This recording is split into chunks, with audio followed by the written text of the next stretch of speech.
Hello, everybody. My name is Tyler Engelman. Today I will be talking about the Sons of Liberty, who they were, and some of the things they did, such as the Boston Tea Party. Now, before we discuss who the Sons of Liberty are and what their role was at the Boston Tea Party, let's first have a quick reminder as to what the Boston Tea Party was and why it took place. The Boston Tea Party was a political protest at its core. It was in protest of the Tea Act, and as well as the idea of taxation without representation.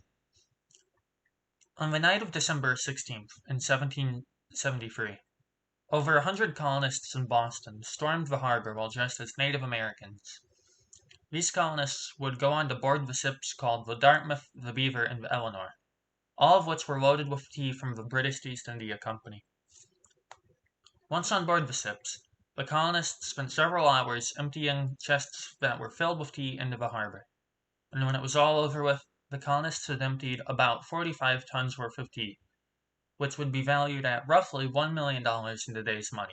That's a lot of tea. The Boston Tea Party was considered to be a success by most colonists, and due to the Native American outfits that were worn, only one person was arrested, and that person was Francis Akeley. Not everyone considered this to be an appropriate response to the Tea Act. For example, Benjamin Franklin famously thought that the ships should be reimbursed for the tea. Now, what was the Sons of Liberty?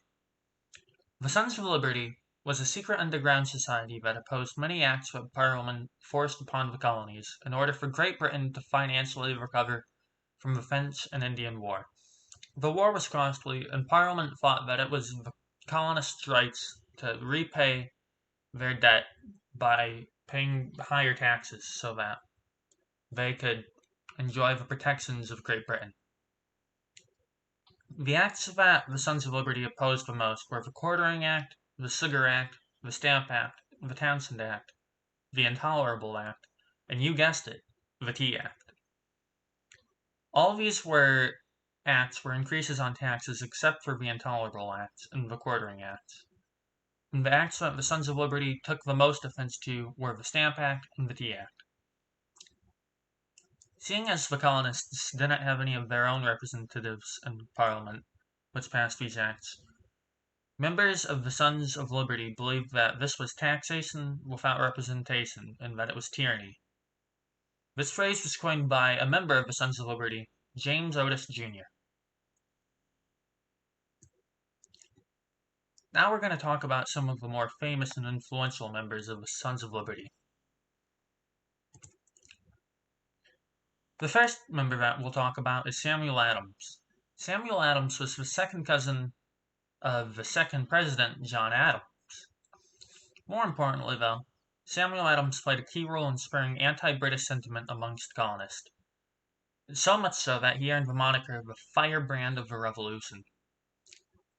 He would go on to lead the protesters during the Boston Tea Party, as well as serving as a senator, lieutenant governor, and eventually the governor of Massachusetts. We'll talk more about him later, though. The second person we'll talk about here is John Hancock, perhaps best known for his signature on the Declaration of Independence. John Hancock was also a member of the Sons of Liberty. During the Revolutionary War, John Hancock served as a major general, and as well as that, Hancock served as the governor of Massachusetts and the president of the Second Continental Congress. Hancock and Adams were the two most wanted men in the colonies by King George III because of the amount of just resentment that they had towards Great Britain and their taxes. Paul Revere is another famous member of the Sons of Liberty. You can see him in the top left. One of the things Revere is revered for the most is his ride to Lexington to warn other members of the Sons of Liberty about the movement of British soldiers. Unlike popular belief, when Paul Revere did his ride, he didn't go around loudly shouting, "The British are coming! The British are shouting!" Shouting? "The British are coming! The British are coming!" In fact, he was actually really quiet, and he rode quickly, as he didn't want to be noticed and caught by the British. You can see a monument that depicts his ride in the top right of the screen here. Another thing Revere is famous for is his depiction of the event that we know of today as the Boston Massacre. He actually made the image in the top middle here and captioned it the Bloody Massacre.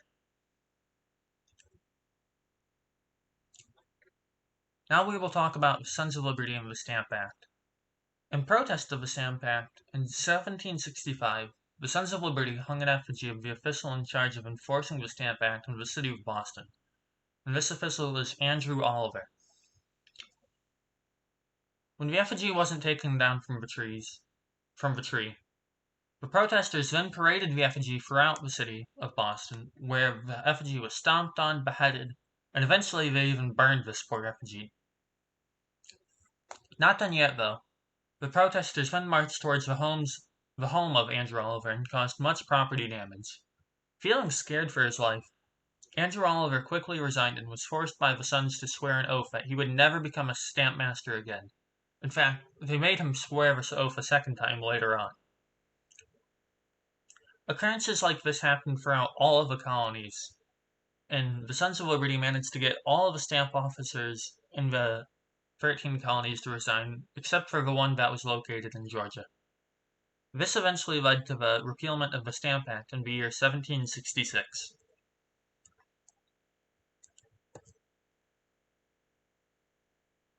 Anger at the Tea Act.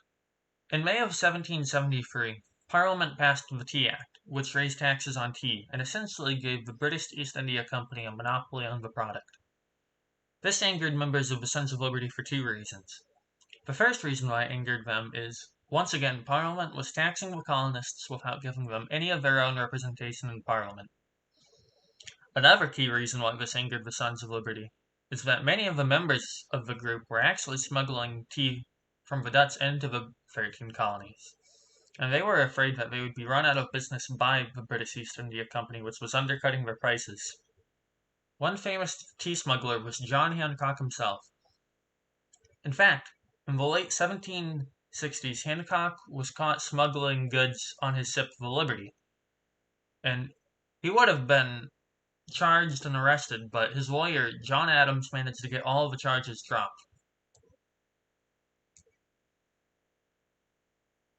Now we'll go back to the Boston Tea Party and Samuel Adams.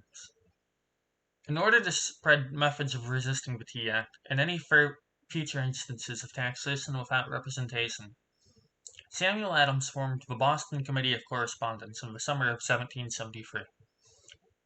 Adams and the committee sent letters to other colonies saying that all the colonies were united in their efforts in resisting Parliament's attempts at selling tea in the Americas.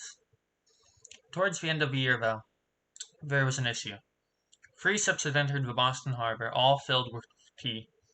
Adams negotiated with the captain of the ship, the Eleanor, a deal in which the captain could unload all of his goods except for the tea.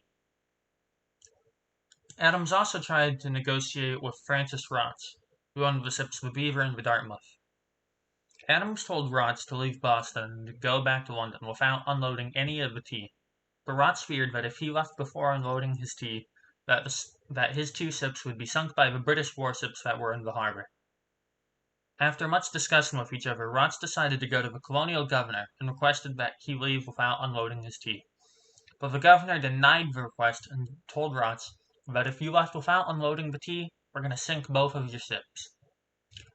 Rotts reported this finding to Adams, and when Adams got word, he gave the signal to the Sons of Liberty to destroy all of the tea that was on board the ships. Now that's when we had all the people dressed up as Native Americans sneak onto the ship and dump the tea into the harbor famously. Adams didn't personally board any of the ships. He stayed behind to be a distraction so that the British officials didn't notice anything going on.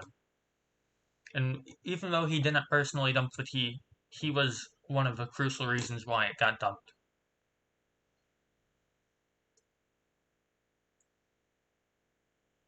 The impact of the Sons of Liberty cannot be understated. Because of them, both the Stamp Act and the Tea Act ended up getting repealed, although the Tea Act actions that they took ended up to the creation of the Intolerable Acts as a punishment. More importantly than getting rid of taxes, though, the Sons of Liberty created a lot of anti-British sentiment throughout the 13 colonies. This sentiment would eventually lead many to want independence from Great Britain altogether, which would lead to the Revolutionary War. It's safe to say, without the Sons of Liberty, the United States may not have gained its independence for many decades, or perhaps even centuries later. For example, our neighbors to the north, Canada, didn't become fully independent from the United Kingdom until the year 1982. That was barely 40 years ago. Now we'll look at the sources. The first source I found using the JSTOR research database, and it provided a lot of information on the Stamp Act and how the Sons of Liberty responded to it. The second source talked a bit about John Hancock, and specifically about his role as a Son of Liberty and as a smuggler. The third source gave a good general view of what the Boston Tea Party was and the events that built up to it. And moving on to the fourth source here provided tons of information about who Samuel Adams was and the role that he played during the time period, and it goes really in depth into that. Moving on to the second pages of sources. The first source on this slide here talks about the role of the Sons of Liberty, in particular their role at the Boston Tea Party. The second source talks about all the different members of the Sons of Liberty and what they were best known for, and it was a really useful source. And then finally, this final source I also got using the JSTOR database,